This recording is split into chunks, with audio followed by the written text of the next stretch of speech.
Yeah, good afternoon. Sanibonani bafowethu, niyaphila. Asithembe niyaphila. Mfoka Mkhonza lo nibingelelayo ntambama nje. Asibonga kakhulu maniphila guys and girls, ladies and gentlemen.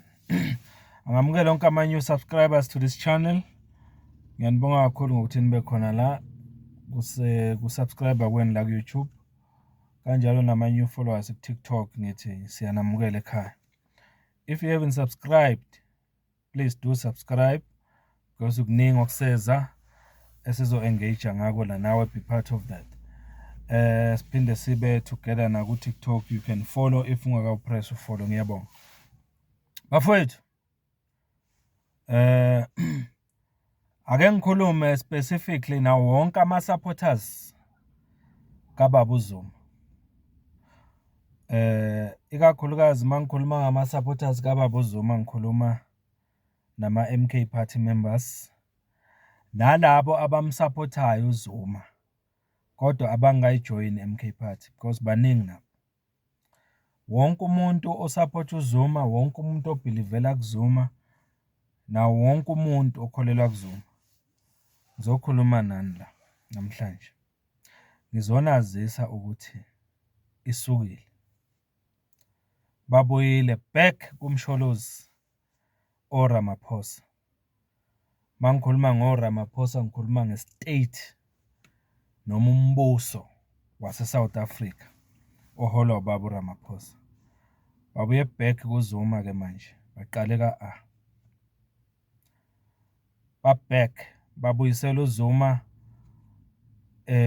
encindezini abebemfake kuyo yona yonke leminyaka eover 20. Bemkhipha bemfake inkantolo. Bambuyisele back ke manje bathi umsholozi bafuna akhokhe u28.9 million rand for ukuthi abehambe inkantolo ekhokhelwa istate elwa nokumangalelwa ngokuthi waba nengxenye kwinkohlakalo eyenzeka kuthengwa ikhali eSouth Africa lento ebizwa ngeAmstel case. Ibiyele back ecourt ke ngiyazi abanye mhlawumbe abakayizwa lento but sikhuluma nje abameli baRamaphosa belekelelana neDA babhizi enkantolo bafuna umsholozi apheye 28.9 million rand. But kwakungafanele istate simkhokhele. Kwakufanele azilwele enkantolo ngemali yakhe ngoba amacala ebhekene naye. Mind you, he was the president of the country, public servant. So ngifuna sikhulumeke ngalento le ngoba mhlawumbe abanye ngeke bayi-understand ukuthi ishoni lento. Umbuso kaRamaphosa njengamanje ngiyohleze ngisho lento. Ngiyobe ngilo ngiyiphinda futhi. Umbuso kaRamaphosa mina njengomfoka Mkhonza njengoba ngila. Ngizokhuluma ngithi umbuso kaRamaphosa usuyazi futhi uyakholelwa ukuthi uRamaphosa ne-administration yakhe njengamanje bakule mess abakuyo nje ebikhulunywa uBaba uMkhwanazi nani bayakholelwa ukuthi ngandlela thela uBaba uZuma kukhona akwenzile ukuze kuvele zonke le imfihlo ezikhona ngoRamaphosa. Njengoba nginitshela abantu basa kukhona izinto esingazazi ezenzeka behind the scene. Mina ngiyakholelwa kakhulu ukuthi umsholozi is exposing izinto eziningi eziyi-corruption ne-crime eyenzeka kule country ukuthi izwe alizazi. Ngiyakholelwa kakhulu futhi ukuthi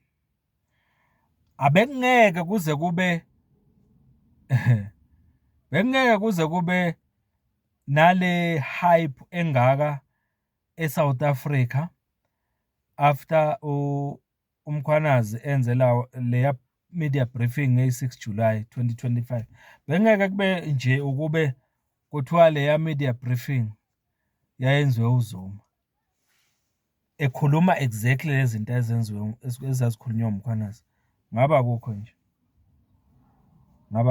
Nalaba bathi basupport uMkhwanazi njengamanje babengeke baze bamsupport uZuma ngalendlela le, ngoba noma ngabe kuthiwa uZuma ukhuluma iqiniso abafuni nokulizwa ngoba liphuma kuZuma. Ngikholelwa yini ke? Ngikholelwa ukuthi njengamanje into eyenzakalayo, uRamaphosa nombuso wakhe they are trying every trick abanayo ukuthi ba deflect i-attention yethu as a country kulezi zinto ezenzeka manje lapha koMadlanga Commission nabo ad hoc committee. Bafuna manje sibuyele back emuva sinake uZuma, sikhumbule izinto ezashiwo ngoZuma ukuthi ukhohlakele, uncela imali ye-state and everything. Kangangoba njengamanje amacala bewahamba ezinkantolo, kufanele abuyisele yonke imali abekhokhelwa yona i-state esahamba lawo macala. In short, they are trying all they can ukuthi singanaki lezi zinto lezi ezikhulunywa nge-administration kaRamaphosa, ngoba i-administration kaRamaphosa lekukhulunywa ngayo kuMadlanga Commission kahle kahle nalapha ku-ad hoc committee i-administration kaPresident Ramaphosa. So now bafuna sibuyele back sinaka uZuma, bathi uZuma akakhokhe imali. Yabafethu, uPresident Zuma was the president of South Africa. Even before abe upresident of South Africa, he was the deputy president of South Africa. Ubekwa lamacala nje abekwa wona vele use-office elikhulu. So mayebekwa lamacala njengabanye abantu abase-office o president o deputy president, akukho mali ayikhokhayo yokuthi mayengabe efakwe enkantolo kufanele akhokhe on his personal capacity because uyi-public servant. Kodwa manje bafuna akhokhe engazuthi kukhokha nje an-ordinary person oyifanela nomfoka Mkhonza nje.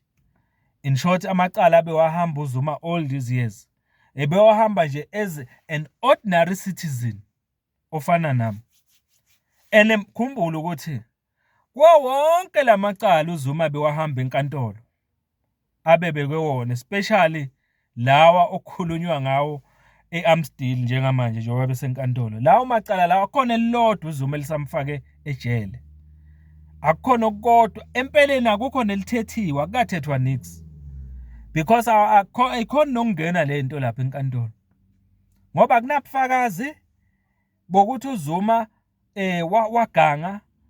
Ayikho into emenza uZuma ukuthi angene, and uZuma uke wakuzama kaningi even before kule Amsterdam ukuthi icala lakhe lingene enkantolo. I-state sona lesi namhlanje simfuna imali, sathi state asikho ready, lihlehla icala, amajaji azadinwa alahla lento ngaphandle, athi state aninayo into ephathekayo njengamanje, sinika isikhathi esanele sokuthi lethana ubufakazi bokuthi uZuma ngempela ucorrupt, waganga, kuqhubeka icala. I-state sithi sisahlanganisa, amajaji azacasuka phonsa lento le ngaphandle. Naku manje bamfuna imali, babonile ukuthi bayehluleka ukufaka uZuma ejele besebenzisa le Amsterdam case. Bayabona bahlulekile. In short, uMsholozi is a victor. He's victorious against them. Uyabehlula kahle kahle. All these years njengoba sebabalo 28.9 million ubehlulile vele, abakhona ukumbopha. So manje sebangena ngakuphi? Sebangena la ekutheni ngoba vele bokhokhelwa i-state uhamba lamacala. Sicela ukuthi ke ubuyise le mali bokhokhelwa i-state ngoba lamacala lawa bewubekwe wena, hayi office lakho as president or public office boyibambile. Khokha le mali. Bayabona ukuthi bahlulekile ukumbopha, sebafuna manje ukumcindezela ephaketheni manje. ipensioner lesikhuluma ngayo. Umsholozi is a pensioner. Is a pensioner. Le mali le ayiholayo njengamanje ku state umsholozi. Fana uthi imali yepension vele. Is a pensioner. Bafuna athathe kuyo leyo mali manje abuyisele state, akhokhele back state sokuthi wahamba amacala. Uzubona ukuthi udevil kanjani uRamaphosa neadministration yakhe. Uzubona ukuthi state sewudevil kanjani. Kunabantu abaningi abancela imali kwi-state, abadla imali kwi-state, abagangayo kwi-state, including the sitting presidents. Kunama-accusations amaningi ngaye ngophalaphala. Nokunye okusavela, nokusazovela futhi kulama commission aqhubekayo. Kodwa manje kunakwa uZuma. Njengoba nomunye oke waba kwi-office likaZuma kwafuna ukuthi akhokhele ukungena enkantolo on his personal capacity. Njengoba MK amahle kungani ngiyithela ngizokhuluma nani ma supporters kaMsholozi eningeyona kodwa iMK party. Ngizothi kini i-attack eqondiswe kuZuma iqondiswe nakini, iqondiswe kithi, ikakhulukazi thina amamembe eMK party. I-MK party bayibona njenge-threat njengamanje eSouth Africa. It's threatening a lot of people i-MK party njengamanje. Yes, they can say whatever. Ebabonisa kuba bangathi ba confident, but they are feeling the threat. Bayisaba. Umsholozi utatazelisa abantu abaningi njengamanje. They are trying everything, every trick they have njengamanje. Yabona njengamanje into abaphezukwayo njengamanje. Bafuna ukuthi benze iphakethe likaMsholozi libe weak. Benze iphakethe le-MK party libe weak. Bafuna ukuqeda ngoZuma ngoba bayabona ukuthi lento le engilo ngisho manje yokuthi kuvela izinto eSouth Africa, mina ngisolo ngiyasho ukuthi sivezwa uZuma, mina ngikholelwa kulo. Bayabona ukuthi kuningi okusazokwenzeka uma uZuma engagcina ethathe over back ne-MK party kulelizwe. Kuzoba neyinkinga eziningi. Niyayizwa lento engishoyo. Yingakho ngifuna ukuthi kule video lento eniyibonayo yenziwa uRamaphosa noma yenziwa i-state noma yenziwa i-president kaRamaphosa kuZuma befuna khokha imali engaka 28.9 million. Hayi ngoba kuukuthi ngempela lento iqondiswe kuZuma. Baqondise kuwo wonke umuntu ohamba noZuma nosupport uZuma, especially his new formed MK party. Sisenkingeni ke bafowethu. Umbuzo uthi, are we ready to face off now? Are we ready to stand our ground and support ubaba uMsholozi kuyo yonke lento eyenzakalayo? Ngiyanazi ma supporters kaMsholozi aniseze iphukuphuku.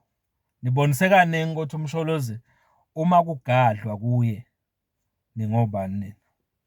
Angeke ngibe ngilongilanda ama example. Cishe kuyaziwa. Niyazi nani ukuthi uma ugadla kuMsholozi kwenzakalana eSouth Africa, yazamazama South Africa.